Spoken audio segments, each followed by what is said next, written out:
Today, I'll be talking about the Gen Z money relationship.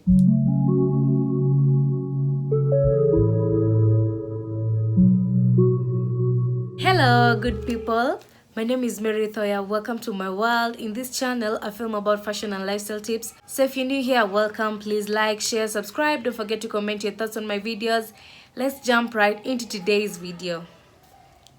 Today, I'll be talking about the Gen Z money relationship. I would wish that we engage in the comment section and just share your thoughts about what exactly the relationship between the Gen Z and money appears to you. I'll also be sharing my thoughts and just to recommend a few things that I believe the Gen Zs can adopt to change this relationship to become better every day. My thoughts about the Gen Z money relationship is that it's a very poor relationship. Okay, I'm saying this as a Gen Z myself. When I say the relationship between money and Gen Z is a poor relationship, what exactly do I mean? I know we've all heard of statements like work but broke. Gen Zs are young, poor, and in debt. Gen Zs own nothing. Gen Zs don't save. It is still Gen Zs who are called the anti-hustle culture generation and so many other negative things.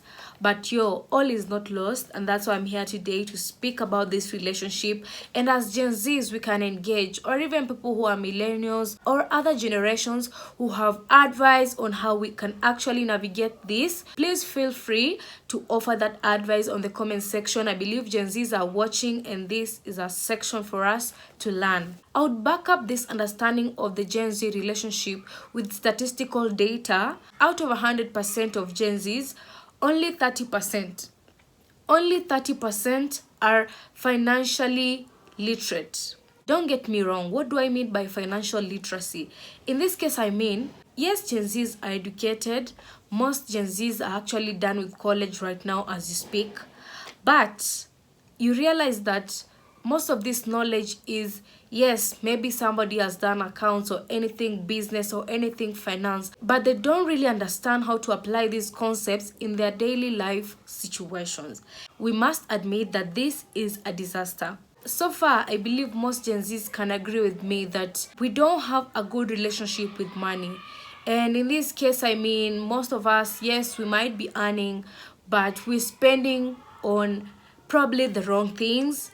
Or we might be earning a lot of money, but at the end of the month or at the end of 2 weeks, you've earned so much, but you've spent so much, and you can't even explain what you're buying or what you are doing this money with, which is a total disaster. Because Gen Zs right now, we are the future parents, we are the future generation, we're the future of Kenya, we're the future of Africa, we're the future of the continent. So it's up to us now to choose to be financially responsible and make our lives better. Some of the factors that might have contributed to this poor relationship between money and Gen Zs are priorities.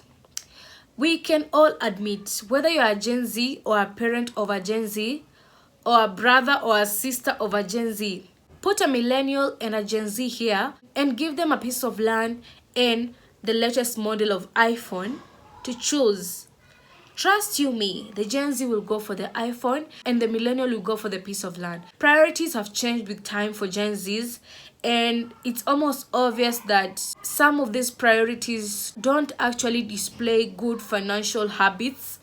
Not to say that an iPhone is bad. No, an iPhone is not bad. Literally, there's so many advantages of having an iPhone. But if you compare, the value of the piece of land could be way higher than the value of the iPhone. Naturally, Gen Zs are wired to flashy and good looking and just instant financial gratification. Most of us Gen Zs have very ridiculous priorities when it comes to money. And so you'll hear cases like a Gen Z has used school fees money from their parent to buy the latest Nike shoe or Versace. To a millennial, that is absolutely crazy. But yeah, that's the reality of most Gen Zs. You cannot miss on the priority of school, which is a long-term goal, at the expense of buying a new shoe. But what do we see? That's what we usually do as Gen Zs. That is one factor that has contributed to this relationship between money and Gen Z. Another factor is social media. Now this is linked to the first point, which is priorities. Yes, social media has played such a big role in how Gen Z view money. As Gen Zs, we've woken up to phones, woken up to internet all over. We've woken up to big brands, flashy items available just by the click of a button in a phone. You can order from literally anywhere in the country. Something you see your favorite celebrity in a different continent wearing, you can actually order and wear it yourself. Most of us Gen Zs are under peer pressure. Peer pressure to feel and look like your favorite celebrity, without really considering your favorite celebrity might be having numerous channels of income. This person has established businesses. This person has money that qualifies them to do what they're doing. But we've been blinded by the social media and we end up using this money for things that we actually don't need at the expense of literally anything else in our life. Social media has been paramount in affecting financial decisions for most Gen Zs. There's so much peer pressure. Gen Zs are falling even into depression just because of what they see in social media, which sometimes is not the real face, or rather the real situation and the real lifestyles of these people. So Gen Zs, we might have to check on our decisions and not be affected by really what we see on social media. As we come from different backgrounds, we come from different setups, and we do different kinds of works. And so we cannot always live the same life. Not to say it's bad to desire a better lifestyle, but as we do that, we should also be realistic and not go out of our way to do things that we actually financially don't afford. Let's not make poor financial decisions just because of the camera. Because when you lock that camera, are you happy? Something else that has contributed to the poor financial relationship between Gen Z and money are college loans. Now, let's be honest here.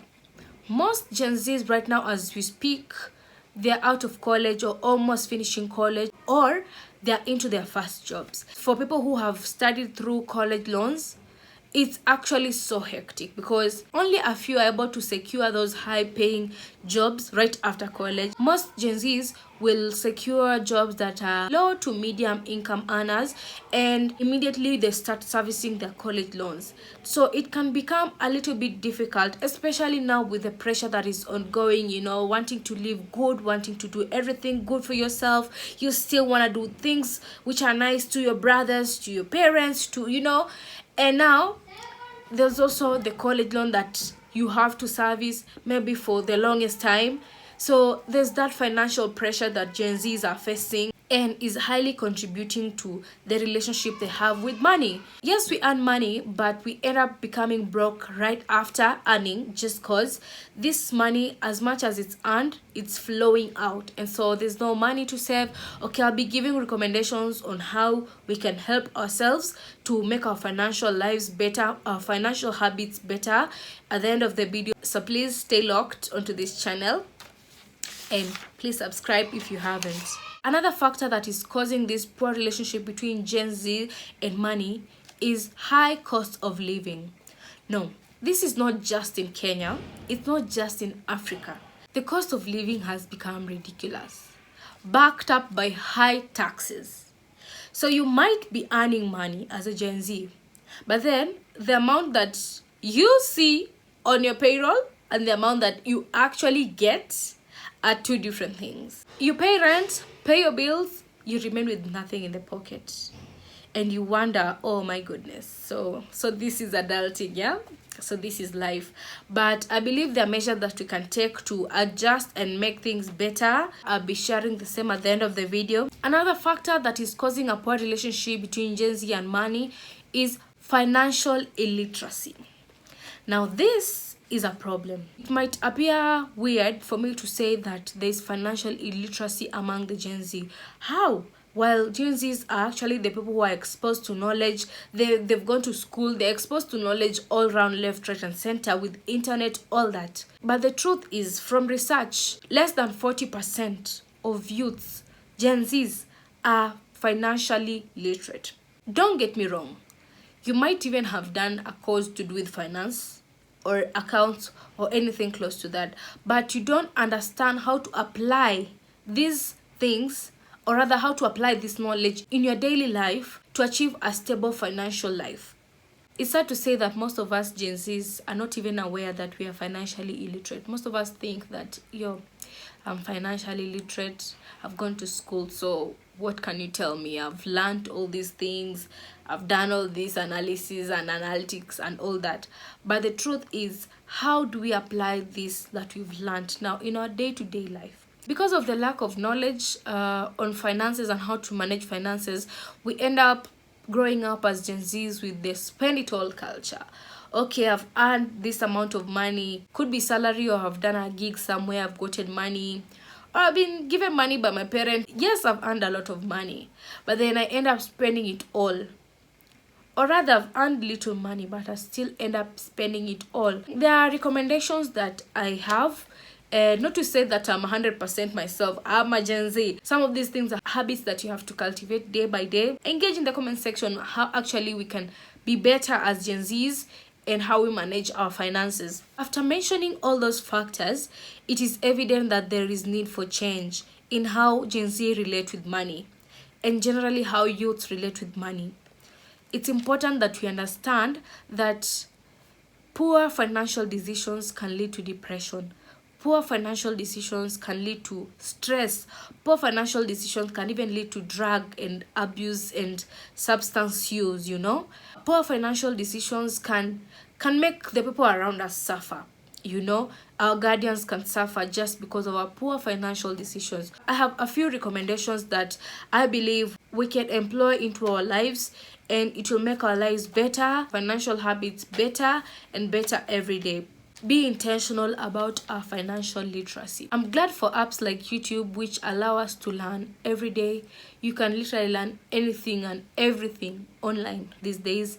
We have so many economists, we have so many chartered accountants, we have so many people talking about finance and how to employ positive financial habits onto our lives. And so I believe as Gen Zs, we can be intentional about learning these things. We have YouTube videos talking about how to budget, and we have numerous budgeting videos, like based on your income, whichever much you are earning. And even if you're not earning anything, it's good to have that knowledge and practical ways on how you can apply this knowledge to your daily life. To also learn how to save. And I know saving is different based on someone's income. As a young person, you might not be in the position where you say, now I have all the money that I need. So it's important to save. Just to remind us, there's this rule that I've also learned on YouTube, the 50-30-20 rule, which says out of your 100% income, 50% should be channeled to your needs. Needs now are things like rent, food. Those are things that you cannot do without. 30% to be channeled to wants, and 20% to be channeled to savings. So now, depending on how much you're earning, you can choose to employ this. Another recommendation for Gen Z is to live within your means. Where you choose to live, what you choose to eat, what you choose to do with your money.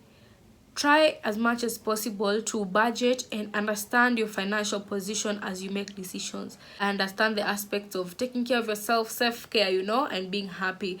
But don't do this at the expense of your own financial well-being. Sometimes you might have to take risks, yes, but don't go over and beyond what you can actually afford, because you'll end up feeling depressed, you'll end up not taking loans here and there, and at the end of the day, you'll not be happy about yourself. That doesn't mean that you should now fold your hands and do nothing about it, but we all desire better every day. That's a challenge for us, to always do better every day so that we can make our lives better, and so our lifestyle. Another recommendation is to diversify income. If you are employed somewhere, that money can never be enough to supplement all your needs. And so with the use of social media these days, if you can start an Instagram shop, you can start whichever side hustle you're able to do. People have even ventured into online writing these days, and they're making money. So whichever side hustle you're comfortable with, it's important that you also venture into that. If you are employed somewhere and you're able to save a little bit and start a small project at home, A small project could be anything. Now, based on where you stay and your interests and your passions, it's important that we employ multiple streams of income. This can highly improve our standards of living and reduce the financial pressure of having to like fill up everything with your monthly salary when it's not able to complement all your needs. Something else is change of attitude. This notion has been going on for such a long time that Gen Zs are lazy. I don't believe that every Gen Z is lazy, but maybe most of us find ourselves being called lazy, not because you're lazy, but because of the attitude we have towards work. And so it's important that as Gen Zs, we learn to have a positive attitude towards work. Even in the online space, the reality is you still have to work. It's not easy peasy as people put it. You have to work. If you're employed, ensure you're giving your best there. If you're working online, ensure you're also delivering your best. Whichever way you're working, just ensure that your attitude toward work is positive, and that way even God will bless you with the best because he knows you're doing the best. Something else that I would recommend is patience.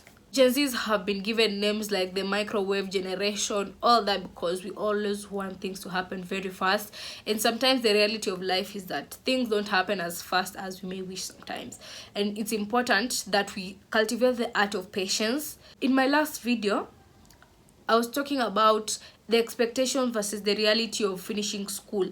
You see, you might find that you finish school, you've tried to look for a job, you haven't found a job, or you found a job but you're still not at where you want to be with yourself, you're still a junior in the company, or you at home maybe employing your skills somewhere else and still things are not the way you wish for. Don't end up being depressed, or don't end up going over the bar doing wrong things just to get money, because at the end of the day you still won't be happy. That's it for today, guys. Please be sure to check out all my other videos, subscribe and turn on the notification bell so that every time I upload a video you are notified and you're able to see my videos. We learn together. Also comment your thoughts, maybe there's something I've forgotten while talking. Comment your thoughts. Let's learn together, let's learn from each other. Yeah, have a good day, guys. Bye.